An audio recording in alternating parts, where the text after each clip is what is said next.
موضوع الدرس في عظمة الاستقامة على الدين، سورة فصلت، تفسير ابن كثير. الحمد لله رب العالمين، والصلاة والسلام على أشرف الأنبياء وسيد المرسلين سيدنا محمد وعلى آله وأصحابه أجمعين. اللهم صل على سيدنا محمد وعلى آل سيدنا محمد كما صليت على إبراهيم وعلى آل إبراهيم في العالمين إنك حميد مجيد. أعوذ بالله من الشيطان الرجيم. بسم الله الرحمن الرحيم. إن الذين قالوا ربنا الله ثم استقاموا تتنزل عليهم الملائكة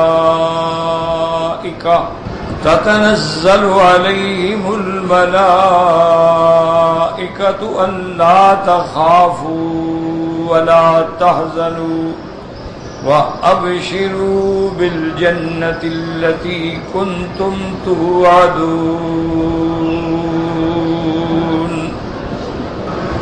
نحن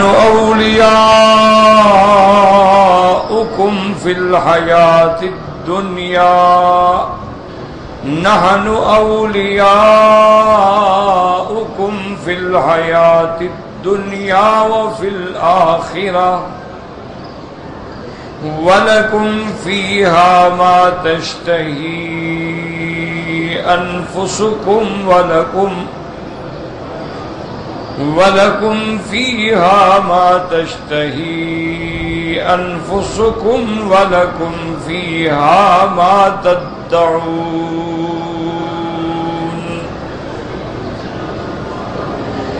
نزلا من غفور رحیم. اللہ تبارک و تعالی نے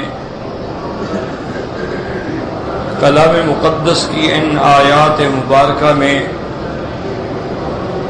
ذکر فرمایا ہے مومنین، خالصین، مخلصین کے بارے میں.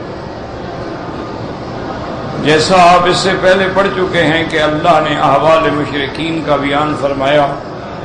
وَقَيَّدْنَا لَهُمْ قُرَنَاءَ فَزَيَّنُوا لَهُمْ مَا بَيْنَ أَيْدِيهِمْ وَمَا خَلْفَهُمْ. تو وہ احوال تھا کافروں کے بارے میں. اب اللہ ذکر فرماتے ہیں مومنین کے بارے میں، اور یہ سنت اللہ ہے پورے قرآن میں کہ جہاں ذکر آئے گا کافروں کا وہاں مومنوں کا بھی ذکر آئے گا. جہاں ذکر آئے گا اہل جہنم کا تو وہاں اہل جنت کا بھی ذکر آئے گا. کیونکہ جب چیزیں متقابل ہوتی ہیں تو زیادہ بات واضح ہو جاتی کہ یہ مومن ہے، یہ کافر ہے، یہ جنت ہے، یہ نار ہے، یہ حق ہے، یہ باطل ہے. تو الاشیاء تتباین بالاضداد. یہاں اللہ نے فرمایا کہ ان الذین قالوا ربنا اللہ ثم استقاموا. اللہ فرماتے ہیں وہ لوگ جنہوں نے اللہ کی الوہیت کا، ربوبیت کا اقرار کیا. ثم استقاموا کے بارے میں علماء فرماتے ہیں کہ اخلصوا لہ العمل، کہ پھر خالص اسی کی ذات کے لیے عمل کیا. یہ نہیں کہ اللہ کو بھی مانے، خدا کے آگے بھی سجدہ کر لیا اور قبروں پہ بھی سجدہ کر لیا، اللہ کی منت بھی مان لی اور غیروں کی منت بھی مان لی، اللہ کے نام پہ بھی خیرات کر دی اور غیروں کے نام پہ بھی نظر نیاز کر دی. ثم استقاموا یعنی اخلصوا، عمل خالص اللہ کے.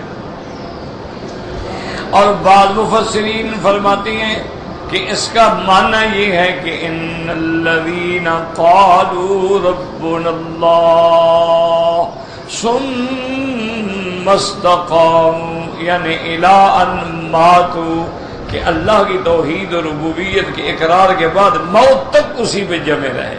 یہ نہیں ہے کہ میرے مسلمان ہوئے پھر کافر ہو گئے، پھر مرتد ہو گئے، پھر تبدیل ہو گئے. نہیں، جو اقرار کیا تھا بس اسی پہ جم گئے اور ساری زندگی اسی پہ گزار گئے. ان الذين قالوا ربنا الله ثم استقاموا. اس لیے بزرگان کے ہاں یاد رکھو محاورہ ہے کہ الاستقامت فوق الکرامت. وہ کہتے ہیں بزرگوں کی کرامت دکھانے سے بڑی بات جو ہے استقامت ہے. کہتے ہیں کرامت تو ہے اللہ چاہے تو ظاہر ہو جائے، اللہ نہ چاہے تو ظاہر نہ ہو. تو لیکن اصل چیز جو ہے ولایت میں وہ استقامت ہے کہ وہ اللہ کے دین پہ خود کتنا پابند ہے. جیسے کہ علماء نے ایک واقعہ لکھا ہے کہ کسی اللہ والے کی خدمت میں کچھ بندے آئے بیعت ہونے کے لیے. ایک دو دن ٹھہرے پھر اجازت مانگی. انہوں نے پوچھا بھائی کیوں آئے تھے، کیسے آئے، کیسے جا رہے ہو؟ انہوں نے کہا حضرت ہم نے آپ کا نام سنا تھا اور ہمیں شوق ہوا کہ آپ سے بیعت کریں، تو ہم آپ کی خدمت میں آئے، یہاں 2 دن رہے ہیں. ہم نے تو کوئی آپ کی کرامت، کوئی بزرگی نہیں دیکھی، تو اس لیے پھر دل پہ اثر نہیں ہوا. اس کی وجہ یہ ہے نا، یہ عام لوگ جو ہے وہ سمجھتے ہیں کہ بھئی اللہ والا وہی ہوتا ہے جو کرامتیں دکھائے. تو یہ سوچ ہی غلط ہے. وجہ کیا ہے؟ وجہ یہ ہوتا ہے کہ جتنے غلط لوگ ہیں نا وہ شعبتیں دکھانے کے بعد ان کے دماغوں میں چھا جاتے ہیں کہ جی بزرگ تو پھر وہ ہوا نا کچھ دکھائے. یہ بات جو ہے وہ غلط ہے. دیکھو ایسی بات ہوتی تو انبیاء سے مکے والوں نے معجزے مانگے کہ حضور آپ یہ دکھا دیں، یہ دکھا دیں. یا اللہ کے بندے کیا کہہ رہے ہو، میں ایک انسان ہوں، اللہ کا رسول ہوں، میرے ہاتھ میں معجزے دکھا دوں. اللہ چاہے دکھا دے، نہ چاہے نہ دکھائے. قل سبحان ربی هل كنت الا بشرا رسولا. میں تو ایک بشر ہوں، اللہ کا رسول ہوں، ایمان لاؤ نہ لاؤ تمہاری مرضی. تو یہ جہالت ہوتی ہے لوگوں کے دماغ میں، یہ بھوت چڑھا ہوتا ہے کہ فلاں بزرگ جو تھے نا جی وہ بڑی کشف تھی، ہر بات بتا دیتے تھے. کوئی بڑی بات نہیں ہوتی ہے کشف ہو جانا یا کسی چیز کا واضح ہو جانا. کشف تو بعض اوقات آپ نے دیکھا نہیں، مرغے کو بھی ہو جاتی ہے کہ صبح اذان دیتا ہے، وقت کا پتہ لگ جاتا ہے نا اس کو. یہ تو کوئی بزرگی نہیں ہے. بزرگی کا معنی یہ ہے کہ وہ متبع سنت محمد مصطفیٰ، یہ ولایت. تو ان بزرگوں نے کہا اچھا بھائی اب کیا ارادہ ہے؟ انہوں نے کہا جی ہم نے چونکہ آپ کی کوئی کرامت نہیں دیکھی تو ہم نہیں بیعت کرتے. انہوں نے ٹھیک ہے اچھی بات ہے، لیکن ایک بات ہے کہ 2 دن میں آپ نے اس فقیر کا کوئی عمل سنت کے خلاف دیکھا ہے؟ انہوں نے کہا جی نہیں سنت. انہوں نے کہا ہمارے پاس بھائی یہی فقیری ہے، کرامتوں والے پیر تو ہم ہیں نہیں، اب تمہاری مرضی ہے. تو اصل بات یہ ہے کہ آدمی کی ولایت کا معنی یہی ہے کہ استقامت ہو، کہ اللہ کے دین پہ جم جائے، اللہ کی اطاعت پہ جم جائے، ثابت قدم ہو جائے اور موت تک جمع رہے. اس کو کہتے ہیں استقامت. اسی لیے بزرگ کہتے ہیں کہ الاستقامت فوق الکرامۃ. ان الذين قالوا ربنا الله ثم استقاموا تتنزل عليهم الملائكة ألا تخافوا ولا تحزنوا وابشروا. اللہ تبارک و تعالیٰ فرماتے ہیں پھر ہم ان پہ اتارتے ہیں، ان پہ بھیجتے ہیں اپنے فرشتے، اور وہ فرشتے ان کو آ کے کہتے ہیں اللہ تخافوا کہ ڈر بھی نہ کرو، ولا تحزنوا اور غم بھی نہ کرو، وابشروا بالجنت اور مبارک و خوش ہو جاؤ جنت سے، وہ جو اللہ نے تم سے وعدہ کیا ہوا ہے. تو فرشتے کہتے ہیں اب یہ بات سمجھیں کہ فرشتے کب اترتے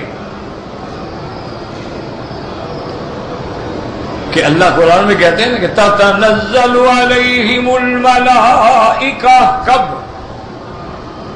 اس میں بعض مفسرین فرماتے ہیں کہ جب انسان پہ موت کا وقت آتا ہے، جب آدمی کا آخری وقت آتا ہے، سکرات قریب آ جاتی ہے، تو اب دوسرے عالم کے احوال بندے پہ کھلنے شروع ہو جاتے ہیں.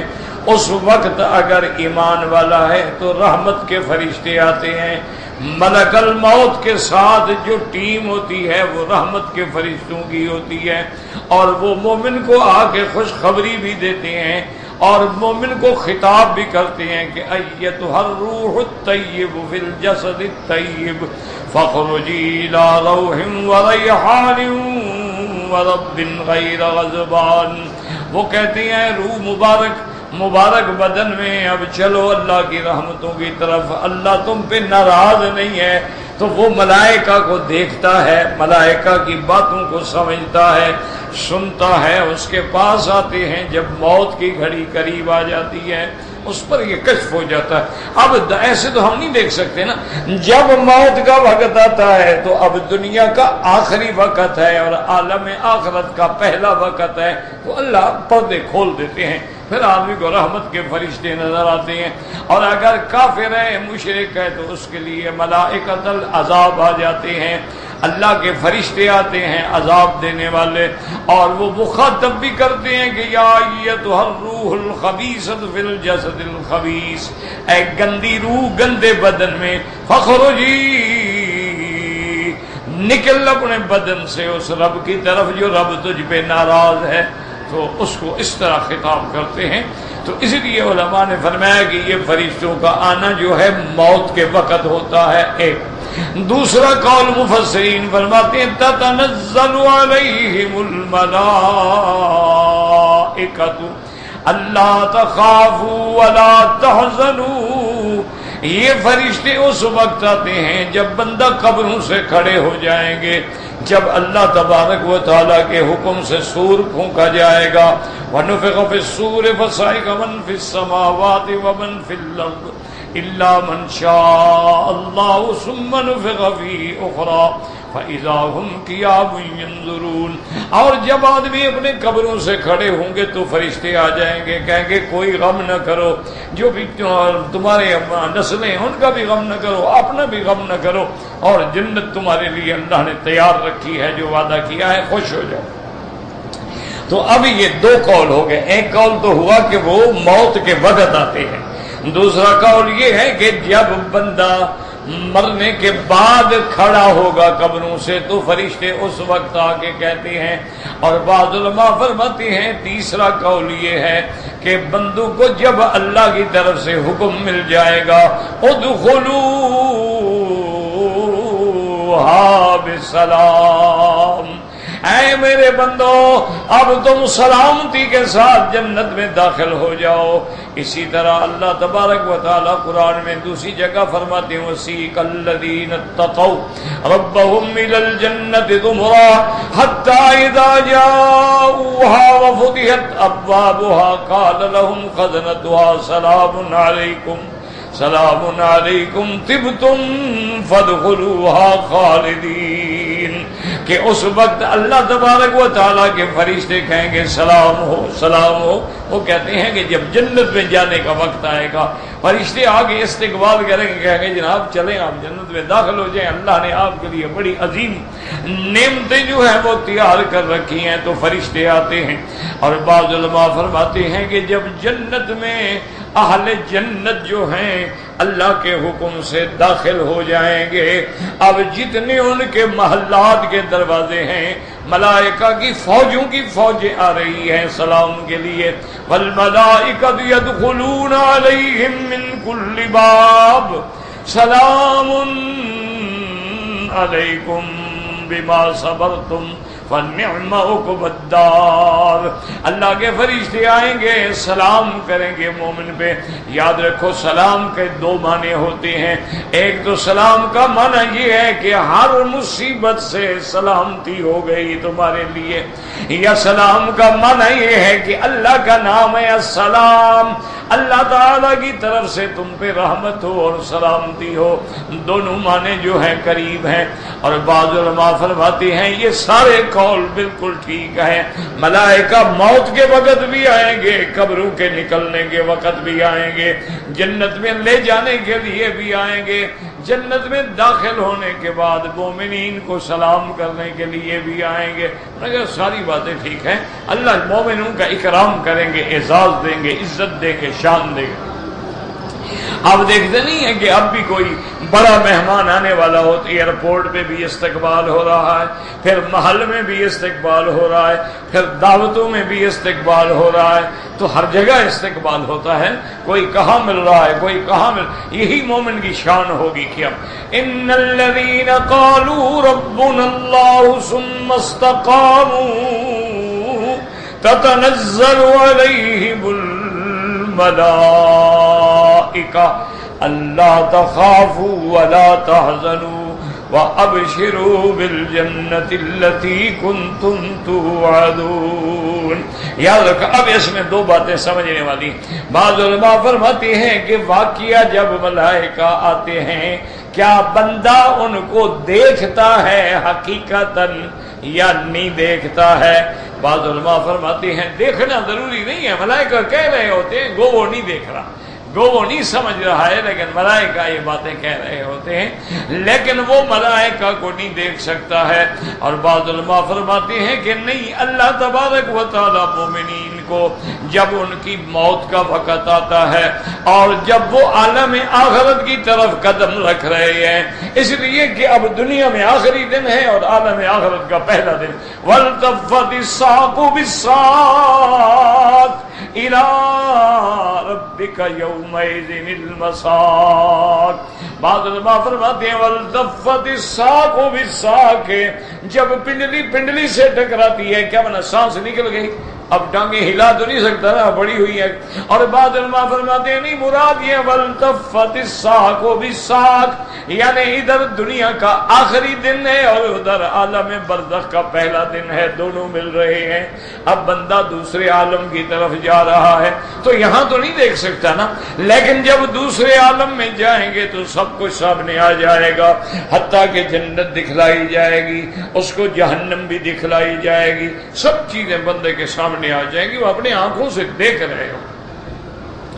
اسی لیے اللہ فرماتے ہیں، اور قیامت میں تو خیر اللہ پاک اور بھی، قیامت میں تو بندے خدا کو دیکھ لیں گے تو فرشتے کیا چیز، اس لیے فرماتے ہیں ان الذین قالوا ربنا اللہ ثم استقاموا تتنزل علیہم الملائکہ۔ اب جناب فرماتی ہیں بعض مفسر رحمت اللہ علیہ کہ دیکھو اللہ تبارک و تعالی نے کتنی آسانی کر دی ہے، کتنی نرمی کر دی ہے اپنے بندوں پہ کہ ان الذین قالوا ربنا اللہ، جنہوں نے بھی اقرار کیا لا الہ الا اللہ، پھر اسی پہ جمے رہے موت تک۔ اسی طرح حضرت عمر رضی اللہ تعالیٰ عنہ ایک دفعہ منبر پہ کھڑے ہوئے اور آپ نے فرمایا ان الذین قالوا ربنا اللہ ثم استقاموا، کہنے لگے ثم استقاموا کا معنی اللہ کی توحید کا اقرار کیا، کلمہ شہادت کا اقرار کیا، پھر اس پہ جم گئے۔ یہ نہیں کہ لومڑی کی طرح کبھی ادھر نکل گئے کبھی ادھر نکل گئے کبھی ادھر نکل گئے کبھی ادھر، نہیں، جم گئے اس میں۔ یہ نہیں کرتے کہ اللہ کے کعبے کا بھی طواف کریں اور قبروں کا بھی طواف کریں، وہ یہ نہیں کرتے کہ اللہ کا بھی سجدہ کریں اور قبروں پہ بھی سجدے کریں، وہ کبھی یہ نہیں کرتے کہ اللہ سے بھی مانگیں اور غیر اللہ سے بھی مانگے ما سوا، نہیں، پھر اسی پہ جم جاتے ہیں۔ وہ لومڑیوں کی طرح رستے نہیں نکالتے ہیں، ادھر بھاگو ادھر بھاگو ادھر بھاگو۔ اس لیے فرماتے ہیں ان الذین قالوا ربنا اللہ۔ اسی طرح ایک حدیث میں آتا ہے کہ ایک آدمی نے حضور پاک صلی اللہ علیہ وسلم کی خدمت میں آیا، آگے کہنے لگا یا رسول اللہ یا مرنی بالاسلام، مرنی بالاسلام، مجھے کوئی ایسا اسلام میں مسئلہ سمجھا دے۔ پھر آپ کے بعد میں کسی سے پوچھوں ہی نہیں، مجھے ضرورت ہی نہ پڑے پوچھنے کی، مجھے کوئی ایسی بات بتا دے۔ حضور پاک نے فرمایا صلی اللہ علیہ وسلم قل آمنت باللہ ثم استقم، آپ نے فرمایا کہ بس ایمان لے آؤ اللہ پہ، پر اسی پہ جم جاؤ، اسی پہ جم جاؤ، پھر بالکل ادھر ادھر نہیں ہونا، بس یہی دین ہے کہ اللہ تبارک و تعالیٰ کی اطاعت پہ جم جاؤ۔ تتنزل علیہم الملائکہ اللہ تخافوا اللہ اللہ تخافوا، یاد رکھو خوف ہوتا ہے جو کسی چیز کے آنے کا ڈر ہو. مثلا میں جا رہا ہوں، پتہ نہیں ڈر ہے آگے کچھ ہو نہ جائے. جیسے کہ حضرت موسیٰ علیہ السلام کو جب اللہ نے فرمایا تھا کہ جاؤ فرعون کے پاس، تو انہوں نے یہی کہا قال رب انی اخاف، یا اللہ میں ڈرتا ہوں وہ ظالم کہیں مجھے قتل نہ کر دے. انی قتلت منہم نفسا فاخاف ان یقتلون، میرے ہاتھ سے ان کا بندہ مر گیا تھا، کہیں ایسا نہ ہو کہ مجھے اسی جرم میں پکڑ لیں. تو خوف اس چیز کا ہوتا ہے، یاد رکھو. اور اسی طرح اور غم یہ ہوتا ہے کہ کوئی چیز ہم چھوڑ کے جا رہے ہیں، اب میں بڑا پتہ نہیں میری اولاد کے ساتھ کیا ہوگا، میرے خاندان کے ساتھ کیا ہوگا، میرے وارثوں کے ساتھ. یہ غم ان چیزوں کا ہوتا ہے. خوف وہ ہے جو مستقبل میں آگے سے آ رہا ہو، اور غم وہ ہے جس کو ہم چھوڑ کے جا رہے ہوتے ہیں، غم ان کے بارے میں ہوتا ہے. اور بعض علماء فرماتی ہیں کہ خوف اپنے بارے میں ہوتا ہے، غم دوسروں کے بارے میں ہوتا ہے. اپنے بارے میں ڈر ہوتا ہے. اسی لیے علماء نے لکھا کہ اللہ کی شان دیکھیں کہ اللہ تبارک و تعالیٰ کے نبی جب غار کے اندر تھے، آپ کے ساتھ سیدنا ابو بکر رضی اللہ تعالیٰ عنہ تھے، تو قرآن پاک نے ایسا لفظ فرمایا، اللہ الغیب ہے نا، جانتے تھے نا ایسے لوگ آئیں گے جو ابو بکر پہ اعتراض کریں گے. اللہ نے قرآن میں فرمایا کہ جب اذ یقول لصاحبہ لا تحزن ان اللہ معنا، یہ تو کہتے ہیں نا یہ ابو بکر نے تو شور مچا دیا نا تاکہ حضور کو پکڑ لیں یا اس کو اپنا ڈر. اللہ نے وہاں لفظ ہی ایسا فرمایا کہ قیامت تک دوسرا ترجمہ ہی نہیں ہو سکتا. اللہ پاک نے فرمایا میرا مدنی اپنے ساتھی کو کہہ دے تیرا غم نہ کرے.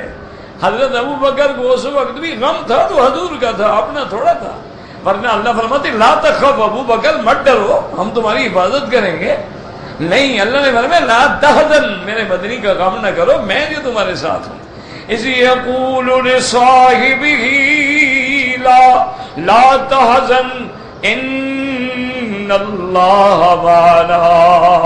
اسی طرح قرآن حضرت موسیٰ علیہ السلام جب بچے ہیں، بی بی ڈر رہی ہے کہ دشمن آ کے میرے بچے کو ذبح کر دیں گے اور پھر مجھے بھی پکڑ لیں گے کہ تم نے کیوں چھپایا کہ تمہارے گھر میں بچہ پیدا ہوا ہے.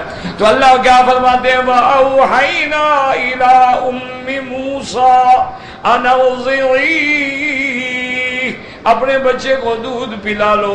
فَإِذَا خِفْتِ إِلَيْهِ فَأَلْقِيهِ فِي الْيَمِّ، اور جب اس پہ تمہیں ڈر معلوم ہو کہ اب دشمن آ رہے ہیں، جلدی سے صندوق میں ڈال کے دریا میں ڈال دو. لا تخافی، تم اپنا بھی کوئی ڈر نہ کرو، تمہیں بھی کچھ نہیں ہوگا. ولا تحزنی، اور میرے موسیٰ کا بھی غم نہ کرو، کوئی فکر نہ کرو، میں سب سنبھال لوں گا.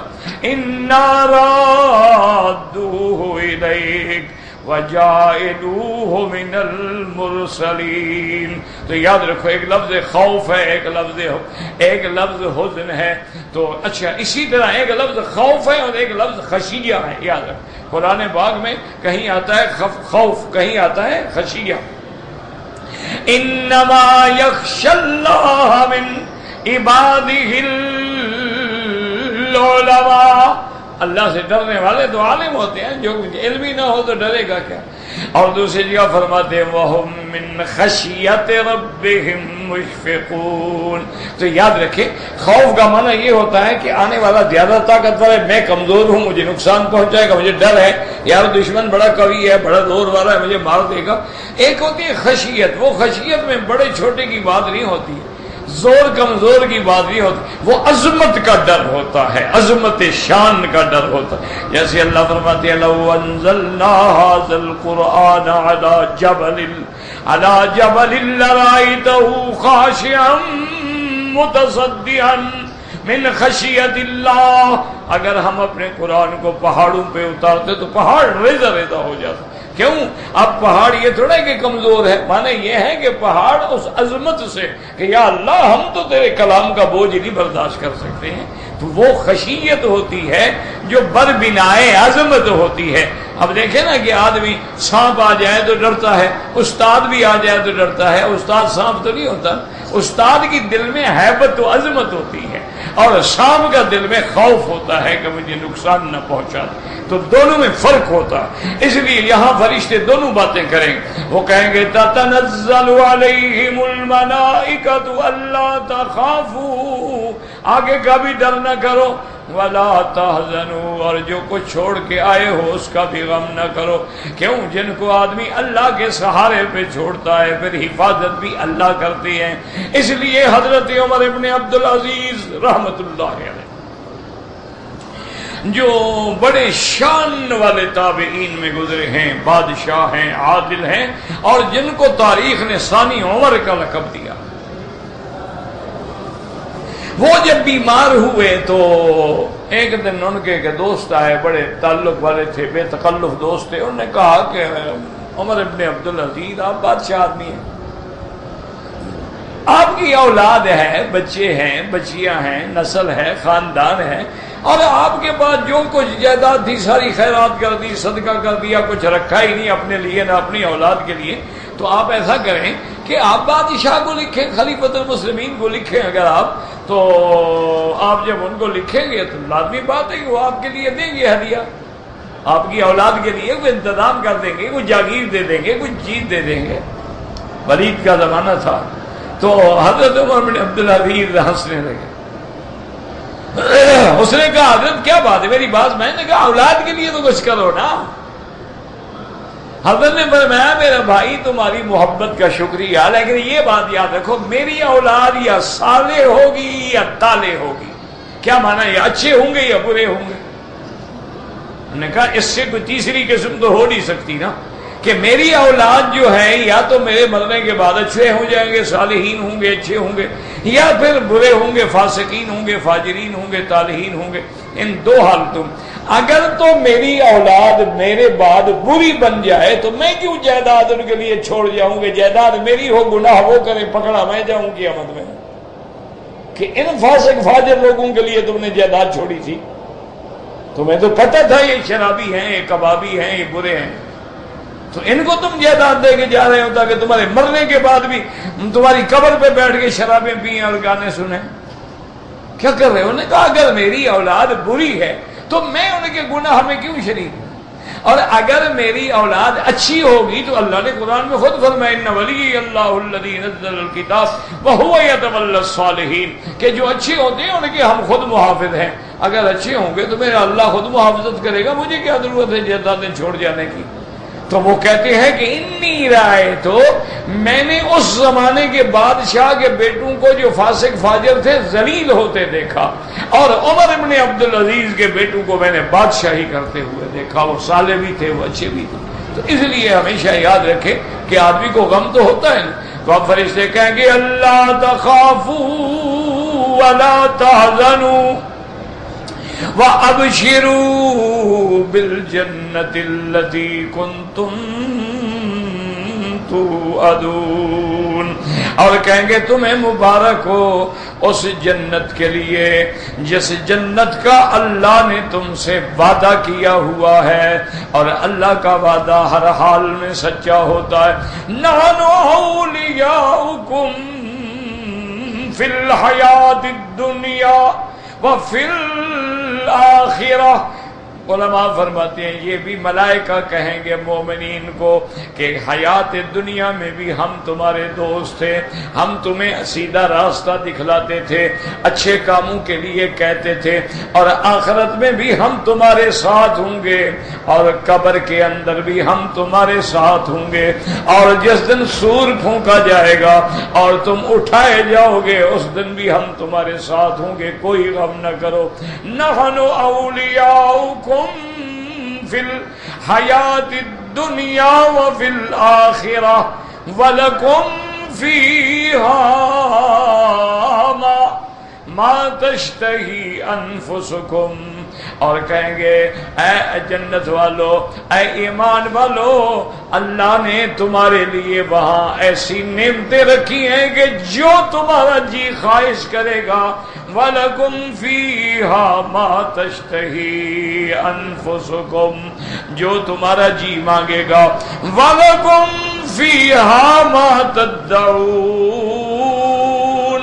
اور اس کے اندر جو کچھ تم مانگو گے، تدعون من تطلبون، جو طلب کرو گے اللہ وہی نعمتیں عطا فرمائیں گے، بلکہ ایسی نعمتیں ہوں گی جن کے بارے میں صحیح حدیث میں آتا ہے ما لا عین رأت، کہ جنت کی نعمتیں تو ایسی ہیں جو کسی آنکھ نے نہیں دیکھی ہیں، ولا اذن سمعت، اور کسی کان نے سنی بھی نہیں ہے، ولا خطر علی قلب بشر، یاد رکھو حالانکہ سنی تو ہے نا، جنت کی نعمتوں کا ذکر قرآن میں ہے کہ نہیں ہے، کہ جنت میں یہ ہوگا، حور عین ہوگی، یہ ہوگا، تو سنی تو ہے، تو کیا معنی ولا اذن سمعت؟ علماء فرماتے ہیں یہ تو ایک نمونہ ہے جو اللہ نے بتلایا ہے، جو اصل نعمتیں ہیں وہ نہ کسی نے دیکھی ہیں نہ کسی نے سنی ہے، اس لیے کہ حدیث مبارک میں آتا ہے کہ قیامت والے دن اللہ حکم دیں گے اے جنت والو، حاضر میں رب کہیں گے مانگو، اور کیا مانگتے ہو؟ کہیں گے اللہ کون سی نعمت ہے جو نہیں ملی کہ ابھی اور بھی مانگے؟ کیا مانگے؟ ہر نعمت آپ نے ہمیں عطا فرمائی ہے، ہم کیا مانگے؟ اللہ تبارک و تعالیٰ فرمائیں گے اچھا آج میں تمہیں ایسی نعمت دیتا ہوں جو کبھی نہیں ملی، تو اب مومن حیران ہوں گے وہ کیا نعمت ہے؟ فرمائیں گے احل علیکم رضائی ولا اسخط علیکم بعدہ ابدا، اللہ فرماتے ہیں آج میں تم پہ اپنی رضا کا فیصلہ کرتا ہوں اور یہ بھی کہ کبھی ناراض نہیں ہوں گا۔ تو اب جب یہ نعمت ملے گی تو مومن تو حیران ہو جائیں گے، یہ نعمت تو سنی نہیں تھی نا۔ اور اسی طرح اللہ تبارک و تعالیٰ فرماتی ہے کہ ایک وقت ایسا بھی آئے گا کہ جب ملائکہ سلام کرتے ہیں، اور ایک وقت آئے گا جب اللہ سلام کے سلام قولا من رب الرحیم، اللہ اپنے بندوں پہ سلام کریں گے، اس سے بڑی کوئی بات ہے؟ اور اس کے بعد فرماتی ہیں جیسے فرماتی لہم ما یشاؤون فیہا، جنت میں ہر وہ چیز جو چاہیں گے، وَلَدَيْنَا مَزِيدٌ، اور ہمارے پاس اس کے علاوہ بھی اور نعمتیں ہیں۔ علماء فرماتے ہیں اس کے علاوہ وہ نعمت کیا ہے؟ النظر إِلَى وَجْهِ اللَّهِ الْكَرِيمِ، اللہ فرمائیں گے جنت والو آج میں تمہیں اپنا دیدار کرواتا ہوں۔ اللہ اکبر۔ اور یاد رکھیں ایسے بھی لوگ ہوں گے جن کو ہر مہینے میں زیارت ہوگی، ایسے ہوں گے جن کو ہر ہفتے میں زیارت ہوگی، اور ایسے بھی اللہ والے ہوں گے جن کو روزانہ زیارت ہوگی، اور ایسے بھی ہوں گے جن کو ہر وقت زیارت نصیب ہوگی۔ اس لیے قرآن کہتا ہے عند ملیک مقتدر، وہ تو اللہ کے قریب والے لوگ ہیں، اس لیے اللہ فرماتے ہیں ملائکہ ان کو بشارت دیں وَأَبْشِرُوا بِالْجَنَّةِ الَّتِي كُنْتُمْ تُوعَدُونَ نَحْنُ أَوْلِيَاؤُكُمْ فِي الْحَيَاةِ الدُّنْيَا۔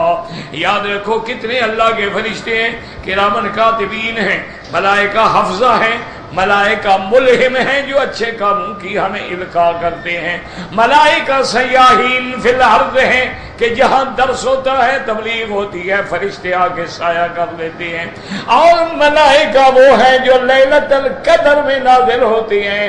اللہ فرماتے ہیں انا انزلناہ فی لیلۃ القدر وما ادراک ما لیلۃ القدر لیلۃ القدر خیر من الف شہر تنزل الملائکۃ والروح فیہا بِإِذْنِ رَبِّهِمْ مِنْ كُلِّ أَمْرٍ، اللہ کے فرشتے اتر رہے ہیں، ساری رات اترتے رہتے ہیں فرشتے، آ رہے ہیں جا رہے ہیں اور مبارکباد دے رہے ہیں۔ اور اسی طرح وہ بھی فرشتے ہیں کہ جو رات کو بھی ڈیوٹی پہ ہیں، اور وہ بھی فرشتے ہیں جو دن کو بھی ڈیوٹی ہیں۔ اسی لیے ہے نا کہ فجر کا وقت جو ہے مشہود ہے، ان قرآن الفجر کان مشہودا، کیوں رات والے اور دن والے دونوں فرشتے اکٹھے ہوتے ہیں، اور رات والے پھر چلے جاتے ہیں، دن والے اپنی ڈیوٹی سنبھال لیتے ہیں۔ تو کتنے اللہ کے، اس لیے کہیں گے نحن اولیاؤکم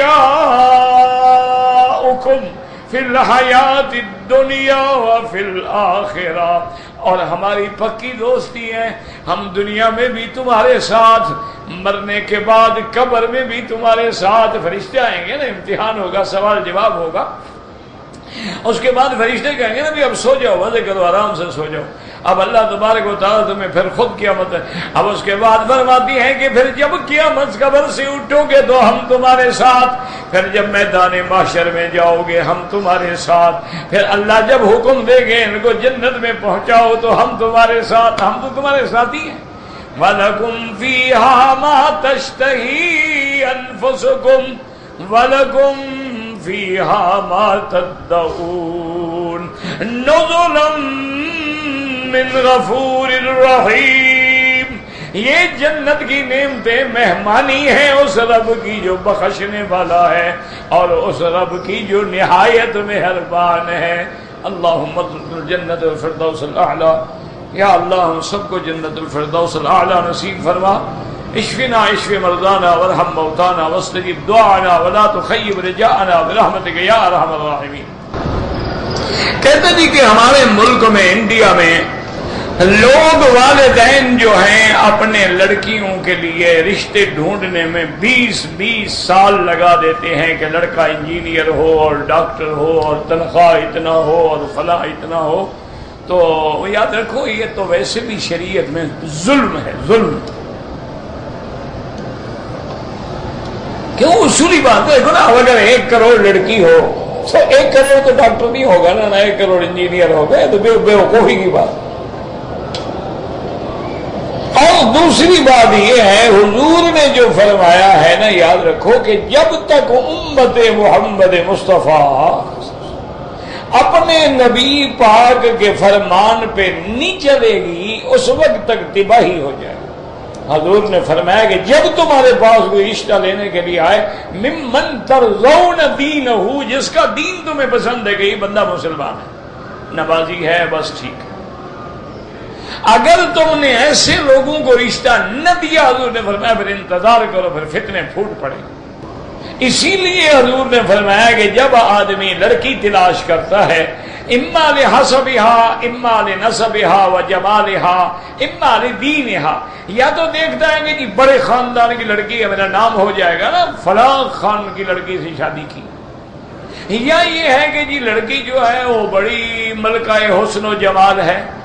اور حضور نے فرمایا یا دیکھتا ہے کہ لڑکی حسین تو اتنا نہیں ہے، بڑی آدمی کی لیکن دین والی. آپ نے فرمایا فاختر ذات الدین، آپ نے فرمایا اللہ کے بندے تم دین والی لڑکی پسند کرو. کیوں؟ جمال ہے، آج ہے جمال، بیماری آ گئی جمال ختم، کیا کرو گے؟ آج ہے خاندان، لیکن خاندان سے کوئی غلطی ہو گئی، تباہی ہو گئی، کل جو کرسی پہ بیٹھے تھے آج جیل میں بیٹھے ہوتے. تو اصل بات یہ ہے کہ لڑکی میں بھی دین تلاش کریں اور لڑکے میں بھی دین تلاش کریں. اور دوسری بات یہ ہوتی ہے کہ استخارہ کر لیں گے یہ رشتہ ہمارے لیے بہتر ہے کہ نہیں ہے. 1 رات 2 رات 3 رات 7 رات تک استخارہ، جو خیر ہوگی اللہ پہ چھوڑ دیں. یہ تلاش کرنا کہ ڈاکٹر ہو اور فلان ہو اور تنخواہ یہ ہو، اور پھر وہ لڑکے بھی کہتے ہیں کہ جناب جہیز یہ ہو. ہم آپ کی لڑکی سے تب شادی کریں گے کہ جہیز میں آپ گاڑی دیں، کار دیں، آپ سارے گھر کا سامان دیں، فرنیچر دیں، آپ یہ دیں اور یہ دیں اور یہ دیں. یہ کوئی شادی تو نہیں ہے، تو بزنس ہے، کاروبار ہے. دکان کھولنے اچھا ہے کہ ابھی میں نے لڑکی بیچنی ہے اتنے پیسوں سے، وہ کہے جناب میں نے لڑکا بیچنا ہے اتنے پیسے لے آؤ. دکان ہے، دکانداری کریں، یہ رشتے داری تو نہیں ہے. بہرحال یہ بہت بڑا گناہ ہے. سب سے بڑی بات یہ ہے کہ دین والوں کو ترجیح دیں. یہی وجہ ہوتی تھی نا کہ جی پہلے بڑے بڑے تاجر، بڑے بڑے اچھے لوگ مدرسوں میں آ جاتے تھے، ہمارے اساتذہ کے پاس آ جاتے تھے، حضرت میری لڑکی جوان ہو گئی ہے، آپ کے طلباء میں کوئی دین والا کوئی اچھا لڑکا ہو تو رشتہ کر دیں. اچھا وہ طالب ہے بیچارہ چٹائیوں پہ سونے والا جس کے پاس روٹی نہیں. اچھا اللہ کا وعدہ ہے کہ جب ایسے رشتے تم کرتے ہو اللہ فرماتے ہیں ان کو میں خود غنی کر دیتا ہوں. ان یکونوا فقراء، اگر وہ غریب ہوں گے یغنیہم اللہ، اللہ ان کو غنی بنا دے. یار اتنا لمبا چوڑا آدمی کس وقت پڑھے.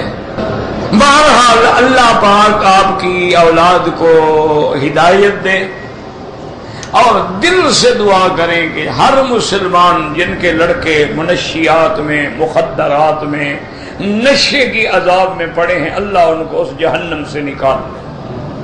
یہ سب سے بڑا جہنم ہے.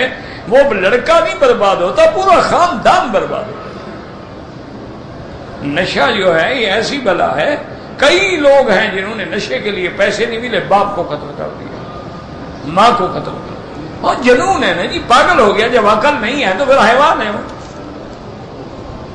اس لیے دعا بھی کریں، اور صرف علاج سے کچھ نہیں ہوتا ہے۔ علاج کرنے کے بعد ایسے لڑکوں کو کسی دینی جماعت کے ساتھ لگا دیں، اللہ والوں کے ساتھ لگا دیں، ان کی صحبت میں لگا دیں، اپنے ماحول سے کٹ جائیں اور اللہ والوں کی صحبت میں آ جائیں 2 مہینے 4 مہینے 6 مہینے سال کے لیے، تاکہ ان کے دماغوں سے وہ جو فتنہ ہے، خناس ہے، وہ جو بری صحبت ہے وہ ہٹ جائے ہمیشہ، پھر بچیں گے۔ ورنہ ایک دفعہ آپ علاج کرائیں گے وہ ٹھیک ہو جائے گا، دوسرے دن پھر شروع کر دیں۔ یہ علاج سے ٹھیک نہیں ہوتا، روحانی علاج بھی ضروری ہے۔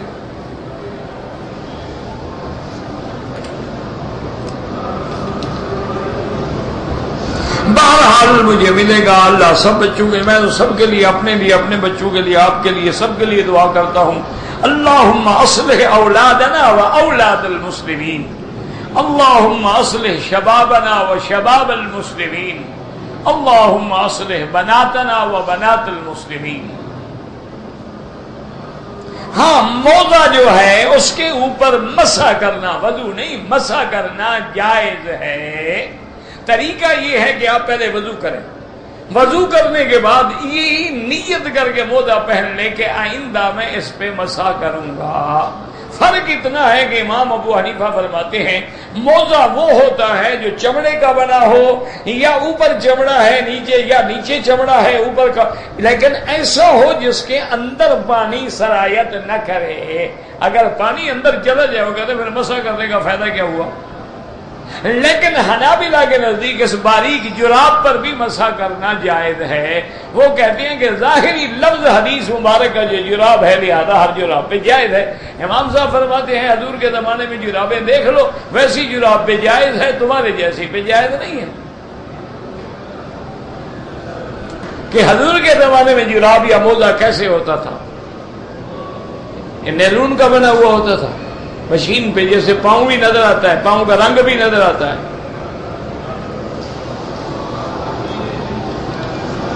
بہرحال ہم تو اعتراض نہیں کرتے بھائی۔ زمزم کے پانی میں کھانا پکایا جا سکتا ہے، بالکل پکایا جا سکتا ہے، زمزم پانی ہے۔ حضرت اسماعیل کھانا کس میں پکاتے تھے؟ اللہ کا پیغمبر تھا۔ یہ تو علماء کہتے ہیں کہ جب دوسرا پانی موجود ہے تو آدمی پھر دوسرے کاموں میں کیوں لگائے، ورنہ کوئی شران تو منع نہیں ہے، پانی ہے۔ ایک 11 سال کا طالب ہے، فرض نمازوں میں امام بن سکتا ہے اگر بالغ ہو گیا ہو، اگر بالغ نہیں ہے تو پھر نہیں کر سکتا ہے، کیونکہ آج کل تو بابا ڈش کا زمانہ ہے نا، آج کل تو لڑکے خطرہ ہے 6 سال کے بالغ ہو جاتے ہیں نا۔ میں مکے میں رہتا ہوں، میرا صدقہ فطر جو ہے بنگلہ دیش میں میرے رشتہ دار، میرے والدین ادا، ٹھیک ہے، وہاں ادا کرو یا یہاں ادا کرو، مانا ہے صدقہ فطر ادا کرو۔ ہم نے احرام باندھا تھا لیکن چیک پوسٹ پر آ کے ہمیں احرام کھولنا پڑا، پھر ہم نے باندھ لیا، ٹھیک ہو گیا، کچھ بھی نہیں ہوتا۔ اگر ہوائی جہاز میں یا ٹرین میں نماز کا وقت ہو جائے، یاد رکھو ہوائی جہاز میں بھی نماز پڑھنا جائز ہے۔ اصل مسئلہ یہ ہے کہ پہلے علماء میں ایک شبہ تھا بھی نماز تو زمین پہ ہوتی ہے، ہوائی جہاز تو نہ زمین پہ ہے نہ آسمان پہ ہے، درمیان میں لٹکا ہوا ہے، اس لیے ان کو یہ شبہ تھا۔ تو وہ یہ کہتے تھے کہ بھئی ہوائی جہاز میں نماز نہ پڑھیں، بلکہ جب اپنے گھر پہنچ جائیں گے تو وہاں ساری نمازیں پھر قضا پڑھنی پڑے گی۔ لیکن بہرحال اب علماء عصر نے تحقیق کر کے فیصلہ کر لیا ہے کہ ہوائی جہاز ہے یا بحری جہاز ہے یا ٹرین ہے، آخر ٹرین پٹڑی پہ چل رہی ہے، پٹڑی زمین پہ ہے، آخر بحری جہاز سمندر کے پانی پہ ہے لیکن پانی بھی تو کسی جگہ پہ ہے نا، نیچے تو کچھ ہے نا زمین وغیرہ۔ ہوائی جہاز اوپر ہو رہا ہے لیکن اس کو اتاریں گے تو کہاں اترے گا؟ زمین پہ ہی اترے گا۔ تو انہوں نے کہا گویا کہ یہ بھی ایک چیز ہے اور اس میں بھی آپ نماز پڑھ سکتے ہیں باقاعدہ، بس فرق یہ ہے کہ ہوائی جہاز ہو یا گاڑی ہو، یاد رکھو جب نیت کر کے کھڑے ہو تو رخ قبلے کی طرف ہو، پہلے پوچھیں کہ قبلہ کس طرف ہے، اور آج کل تو کوئی مشکل مسئلہ ہی نہیں ہے. سعودی گورنمنٹ کو اللہ جزا دے, ان کے سعودی ایئر لائن میں تو ہر ہوائی جہاز میں باقاعدہ مسجد ہے, باقاعدہ انہوں نے پردہ لگا دیا ہے, مسجد لگا دیا ہے, کمپس لگا دیا ہے, نیچے مصلے بچھا دیے ہیں. ماشاءاللہ بڑے ہر 5 منٹ کے بعد وہ بتاتے ہیں جی اب کعبہ ادھر ہے, اب ادھر ہے, اب ادھر ہے, اب ادھر ہے. تو آپ بھی بہرحال پوچھیں. ہاں اب ہم نے نماز شروع کر دی لیکن جہاز پھر گیا, پھر ہمارے ذمہ کچھ نہیں. اسی طرح ٹرین میں پہلے پتہ کریں گے کعبہ کدھر ہے, اس طرف رخ کر کے نماز پڑھیں, اور کھڑے ہو سکتے ہیں تو پھر بیٹھ کے پڑھنا ناجائز ہے. ہاں اگر کھڑے نہیں ہو سکتے ہیں تو پھر بیٹھ کے پڑھنا جائز ہے, لیکن رخ قبلے کی طرف کریں. پھر ٹرین پھر رہی ہے, ہم کیا کریں, پھرتی رہے, جدھر جاتی ہے جائے, لیکن نماز جائز ہے, ہوائی جہاز ہو یا ٹرین ہو. اللہ ہمیں آپ کو ہماری اولادوں کو ہدایت دے. کہتے جی کہ اگر کوئی غیر مسلم ہے, مثلا جیسے انڈیا میں ہندو ہے, ہمسائے ہوتے ہیں, دوستی ہوتی ہے, وہ ہمیں کہتے ہیں کہ زمزم یا مدینے کی کھجور ہمارے لیے لے آئیں, تو کیا کوئی کافر جو ہے اس کو زمزم اور کھجور دے سکتے؟ ابو جہل کے بارے میں آپ کا کیا خیال ہے, وہ کافر تھا؟ نہیں, ابو جہل کے بارے میں آپ کا کیا خیال ہے؟ اس سے بڑا کٹا کافر کوئی ہے تو وہ زمزم نہیں پیتا تھا. اچھا, مدینے میں جتنے یہودی تھے یا جتنے منافقین تھے, سب سے بڑے باغ تو ان کے تھے کھجوروں کے, وہ مدینے کی کھجوریں نہیں کھاتے تھے. بنو نذیر ہیں, بنی قریظہ ہیں, بنی قینقاع ہیں, یہ سارے کیا کھاتے تھے؟ مدینے کی کھجوریں کھاتے تھے. تو یہ تو کسی جگہ مسئلہ نہیں لکھا ہوا کہ زمزم کافر نہیں پی سکتا یا آپ کافر کو نہیں دے سکتے. ہاں ایک بات یاد رکھو, بعض ایسے بدبخت ہوتے ہیں کہ توہین کرتے ہیں, ان کو نہ دے. لیکن اگر آپ کو یقین ہے کہ اس نے مانگا ہے, اچھی نیت سے مانگا ہے, تو دے دیں, اور یہ نیت کر کے دیں گے یا اللہ زمزم کی برکت سے اس کو اسلام نصیب کر دے. مدینے پاک کی اصل میں تو ہدیہ میرا بھائی ہوتے یہ 2 ہدیے ہیں, ایک زمزم اور مدینے منورہ کی کھجور. اس کے علاوہ تو کوئی ہدیہ نہیں. باقی تو چیزیں ساری باہر سے آتی ہیں, باقی چیزیں تو یہاں بنتی ہی نہیں ہیں. صرف یہ تو کہہ سکتے ہیں کہ ہوا لگ گئی. ہوا تو پھر حاجی کو بھی لگ جاتی ہے, جب واپس جا کے پھر زیادہ بےایمانی شروع کر دیتا ہے. تو بہرحال کہنا یہ ہے کہ آپ کافروں کو زمزم کھجور دے سکتے ہیں, بلکہ لے جائیں اور ہر حال میں دیں, انہیں نہ بھی مانگی ہو دیں, اور اسی نیت سے دیں گے یا اللہ تیرے نبی کا فرمان ہے کہ زمزم جس چیز کے لیے پیا جائے اس کے دل کو ایمان کی طرف پھیر دے. آپ تو قادر ہیں, اس کو اسلام نصیب فرما, کون سی مشکل ہے. تو اسی طرح کھجور ہے, یہ بہت بڑی نعمت ہے مدینہ منورہ کی کھجور. وہی بزرگ تو اتنا احتیاط کرتے تھے نا, لوگوں نے کتابوں میں لکھا ہے, ہم نے تو پڑھا نہیں, کہ حضرت نانوتوی رحمت اللہ علیہ کے پاس کبھی کھجور آتی نا مدینے کی, تو اس زمانے میں تھوڑی کھجوریں آتی تھی, غریب لوگ ہوتے تھے, کہاں کھجور. اچھا 6 مہینے کا سفر ہوتا تھا, 3 مہینے تو سمندروں میں لگ جاتے تھے, دخانی جہازوں میں. ہوا آ گئی جہاز کھڑے ہو, ہوا چل پڑی جہاز چل پڑے. تو جب کھجور آتی وہ کسی کو ایک دانہ دیتے اور کہتے بھائی کھجور آپ کھا لیں, گٹھلیاں فقیر کو واپس کر دیں. تو ان گٹھلیوں کو وہ باقاعدہ سائے میں خشک کرنے کے بعد اس کو قطر کے مالت کے کوٹ کے بالکل اس کو چھوٹے چھوٹے ریلے بنا کے کبھی تو بطور چھالیاں کھا لیتے ہیں, اور کبھی بالکل اس کو آٹے کی طرح پیس کے سرمے میں ملا دیتے, کبھی دواؤں میں ملا دیتے. مدینے کی گٹھلی ہے. اچھا, اب اللہ کی شان یہ ہے کہ اب دنیا کی علمی تحقیق بھی آ گئی ہے کہ جو کھجور کی گٹھلیوں کا معجون بناتے ہیں وہ دل کا علاج ہے, دل کی بیماریوں کا علاج ہے. اللہ عالم. میری شادی کو 14 سال ہو گئے ہیں, اولاد نہیں ہے, تو آپ جا کے پہلے چیک اپ تو کرائیں نا. یہ دعاؤں سے تو اولاد نہیں ہوتی, شادی نہ کرو اولاد ہو جائے گی دعا مانگنے سے. اب شادی کی ہے تو دونوں میاں بیوی, میڈیکل بڑا ایڈوانس ہو گیا ہے, چیک اپ کرائیں کہ نقص بیوی میں ہے یا خامد میں ہے. اچھا, پھر جس کے اندر نقص ہے اس کا علاج کریں, ساتھ دعا بھی کریں کہ اللہ تبارک و تعالی ہمیں اولاد عطا فرمائے ہر مسلمان کو. اب یہ تو نہیں ہے نا کہ آپ دوا نہ کریں، علاج نہ کریں، یا ایک آدمی ہے اس کے اندر اللہ نے وہ مادہ جرثومات رکھے ہی نہیں ہے، کہاں سے اولاد ہو جائے گی؟ صلاۃ تسبیح جو ہے پڑھیں، ایک نفلی بھی عبادت ہے، اس کے لیے فضیلت ہے، کسی صحیح حدیث مبارک میں نہیں ہے، لیکن محدثین کے نزدیک فضائل اعمال میں ضعیف حدیث پر بھی عمل ہوتا ہے۔ عقیدہ ہو یا احکام ہو وہ الگ بات ہے، لیکن جب فضائل ہیں، کعبے کے فضائل، درود شریف کے فضائل، نماز کے فضائل، نفل کے فضائل، تہجد کے فضائل، ذکر اللہ کے فضائل، تو وہاں ضعیف احادیث بھی دی جاتی ہیں۔ اس لیے جتنی کتابیں ہیں ترغیب ترہیب کی، ان سب کے اندر یہ روایات موجود ہوتی ہیں۔ اسی طرح جتنی روایات ہیں کتابیں مناقب پر ہیں، ان میں بھی ساری روایات ہوتی ہیں۔ اللہم صلی علی سیدنا محمد وعلی آل سیدنا محمد وبارک وسلم۔